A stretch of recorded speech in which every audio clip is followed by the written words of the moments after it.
প্রত্যেকটা ওয়াইফকে বলবো, যদি আপনি আপনার স্বামীর সঙ্গে আজীবন কাটাতে চান, যদি আপনি চান যে আপনার হাজবেন্ড আপনাকে আজীবন ভালোবাসুক, আমি আপনাকে 5টা পয়েন্ট বলছি। এই 5টা পয়েন্টে স্বামীকে কখনো লাঞ্ছিত করবেন না, কখনো আঘাত করবেন না, কখনো কটাক্ষ করে কথা বলবেন না। এই বাজে শব্দ, এই বাজে বিষয় স্বামীর সামনে কখনো মেনশন করবেন না। নাম্বার 1, একজন ওয়াইফ হিসেবে কখনো আপনি আপনার স্বামীর ফাইন্যান্সিয়াল স্ট্যাটাস অর্থাৎ অর্থনৈতিক অবস্থান নিয়ে যেই মেয়ে স্বামীকে কটাক্ষ করে, বিশ্বাস রাখেন সেই মেয়েকে কখনো তার স্বামী কলিজার থেকে, মন থেকে ভালোবাসতে পারে না। ঠিক কিনা বলেন? একজন স্বামী যখন বাহিরে কাজ করে বাসায় ফিরে আসে, সে একা ফিরে আসে না, অনেক প্রেশার নিয়ে, অনেক চাপ নিয়ে, বাসার চাপ, কাজের চাপ, বসের চাপ, অফিসের চাপ, এই সব কিছু নিয়ে ক্লান্তি মাখা মুখ নিয়ে সে বাসায় প্রবেশ করে। আর আপনি এসে শুরু করলেন, তোমার ইনকাম এত কম কেন? এই কয় টাকা দিয়ে আমরা চলবো কেমনে? ট্যুর করবো কেমনে? ওইটা কিনবো কেমনে? এই শখ পূরণ হবে কেমনে? What is this? What is this behavior? You should support him from your heart. আপনি বলেন যে যান, আপনি বসেন, আপনার কি লাগবে আমাকে বলেন, একটু পানি দেন, যত্ন নেন, ভালোবাসা দেন। আরে যেই স্বামী আজকে 20,000 কামাই করে, আপনার ভালোবাসা পেলে, যত্ন পেলে, খাতিরদারি পেলে, আপনার হাজবেন্ড 10,000 নয়, একদিন 10 লাখ ইনকাম করে দেখাবে। ঠিক কিনা বলেন? He is not sitting idle. He is trying his best. And he is limiting his cross just to make you happy. প্রত্যেক দিন স্বামীটা মাথার ঘাম পায়ে ফেলছে বউকে হ্যাপি রাখার জন্য।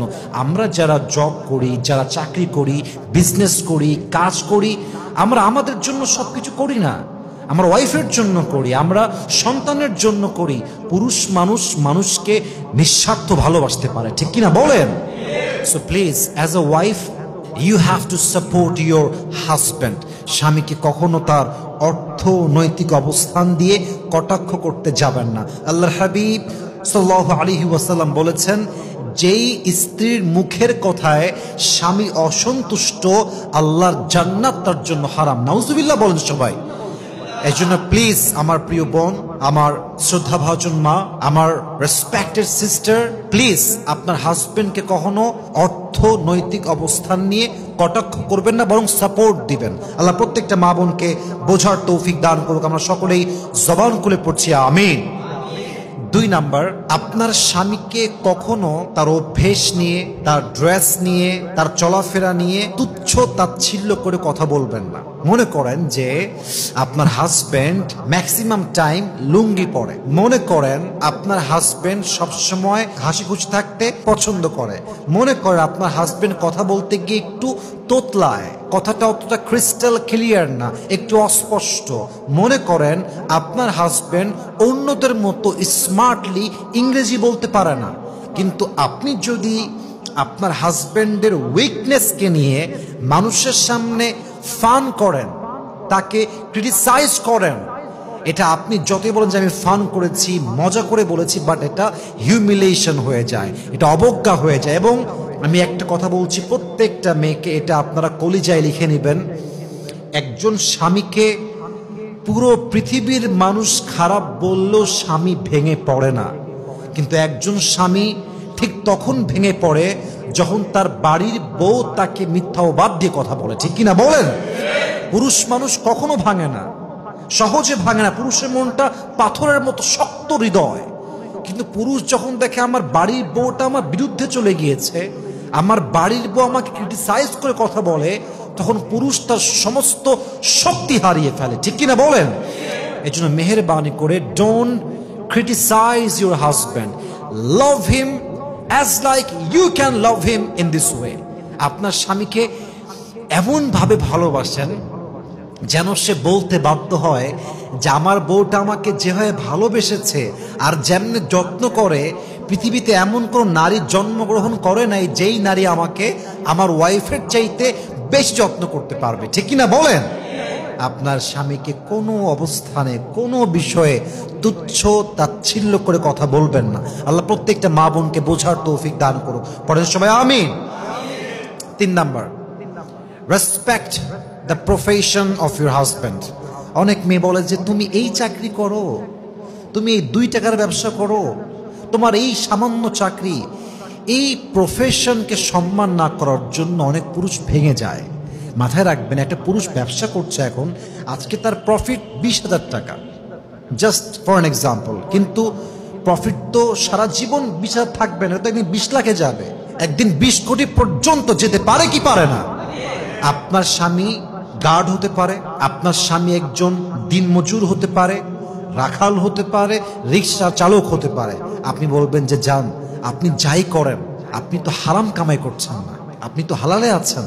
আমরা হালাল কামাই করছি, হারাম খাচ্ছি না। আরে ভাই, কত স্বামী আছে 30 লাখ টাকা ইনকাম করে অবৈধ পথে, বাট তার বউ 30 লাখেও সুখী নয়। এবং একজন যুবক রিক্সা চালায় খায়, ইনকাম মাত্র মাসে 7,000 টাকা, 10,000 টাকা হালাল ইনকাম, বউটা খুশি, স্বামীও খুশি, ডিমান্ড কম, একে অপরকে ভালোবাসে, অল্প টাকায় সেই বরকত আছে যা 30 লাখ টাকার মধ্যে নাই। ঠিক কিনা বলেন? আপনার স্বামীর প্রফেশন নিয়ে কটাক্ষ করবেন না, মাথায় রাখবেন, work doesn't define a man but character does. মানুষের যোগ্যতা, মানুষের কাজ, এটা দিয়ে মানুষকে জাস্টিফাই করা যায় না। মানুষকে ডিফাইন করতে হলে মানুষের চরিত্র দিয়ে তাকে ডিফাইন করতে হবে। ঠিক কিনা বলেন? একজন অনেক বড় ব্যবসায়ী হতে পারে, বাট তার চরিত্র খারাপ, এই মানুষটা কখনো ভালো মানুষ হতে পারে না। এই জন্য প্লিজ আপনার স্বামীর প্রফেশন নিয়ে কটাক্ষ করতে যাবেন না। আল্লাহ প্রত্যেকটা মা বোনকে বোঝার তৌফিক দান করে, পড়েন সবাই আমিন। 4 number, it's very sensitive. It's very sensitive. I think a lot of women, they have this fault. এটা খুব বাজে একটা স্বভাব। অনেক মেয়ে কথায় কথায় অভিযোগ করে, এইটা নাই, ওইটা নাই, এইটা খারাপ, ওইটা খারাপ, আমার এই বাড়ি পছন্দ না, আমার এই আলমারি পছন্দ না, আমার এই শোকেস পছন্দ না, আমার এই ড্রেসিং টেবিল পছন্দ না, এইটা চেঞ্জ করো, এটা ভাল লাগে নাই, তোমার মায়ের ওই কথা ভাল লাগে নাই, তোমার বোনকে ভাল লাগে না, তোমার এই কথা পছন্দ না। সারাটা দিন, all the day long she complains a lot. সারাদিন অভিযোগ, এইটা হবে না, এইটা চাই না, ওইটা ভাল লাগে না।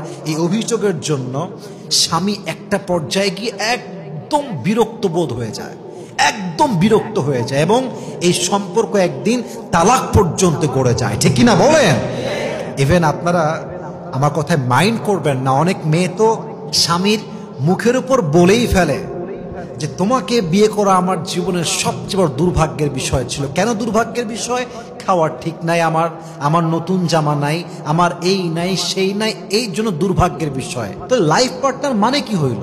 লাইফ পার্টনার মানে হচ্ছে আমার কম হোক বেশি হোক আমি তোমার সাথেই আছি, আমার কম হলেও চলবে, বেশি হলেও চলবে, বাট তুমি না থাকলে আমার চলবে না। ঠিক কিনা বলেন? এটা খুব বাজে কাজ কারবার, যা আপনার স্বামীর আপনি সবসময় তার বিষয়ে অভিযোগ করেন। মেহেরবানি করে অভিযোগ কম করবেন। যার জীবন, আল্লাহ হাবিব বলেছেন, যেই মেয়ে, যেই মানুষ যত শকর গুজার, যার জীবন অভিযোগ যত কম, তার জীবনটা তত বেশি শান্তিপূর্ণ। সুবহানাল্লাহ পড়েন সবাই। So please don't complain. 4 number, অভিযোগ করতে যাবেন না স্বামীর ব্যাপারে। 5 নাম্বার কথা বলে শেষ করতে চাই, অবশ্যই খেয়াল রাখবেন, যে কোনো মিস্টেক আপনার স্বামীর হতে পারে, আপনার হতে পারে, কিন্তু চাপায় দিবেন না, দোষ চাপায় দেয়, বলে যে এই সব কিছুর পেছনে একমাত্র তুমি দায়ী। আজকে আমাদের একটা কার নাই, তুমি দায়ী। আজকে একটা শহরের জমি নাই, একমাত্র তুমি দায়ী। আজকে আমার ছেলে খারাপ হয়ে গিয়েছে, তুমি দায়ী। What is this? স্বামীকে আপনি দোষারোপ করে কি লাভ পাবেন? ভাগাভাগি করে নেন, যে সমস্যা তোমারও আছে আমারও আছে, আমাদের সলভ করা উচিত। মাথায় রাখবেন যে ভালোবাসার ভিতরে সবকিছু দুইজন মিলে সলভ করতে হয়, একতরফা দিয়ে সবকিছু হয় না, একতরফা দিয়ে সবকিছু সমাধান আসে না। উভয় পক্ষকে সেম লেভেলে এফোর্ট দিতে হবে, সমাধানে আসতে হবে। যদি এফোর্ট দুইজন মিলে দেয়, বিশ্বাস রাখেন মৃত্যু পর্যন্ত এই সম্পর্ক ভাঙতেই পারে না। ঠিক কিনা বলেন? এজন্য একতরফা কখনো স্বামীকে দোষ চাপাই দিবেন না, ভাগাভাগি করে নেন। দোষ যত চাওয়াবেন স্বামী ভালোবাসা তত কমতে থাকবে। আল্লাহ আমাদের প্রত্যেকটা মা বোনকে এই 5টা বাজে গুণ থেকে, 5টা বাজে বিষয় থেকে হেফাজত করুক। আমরা সকলেই মন খুলে পড়ছি আমিন।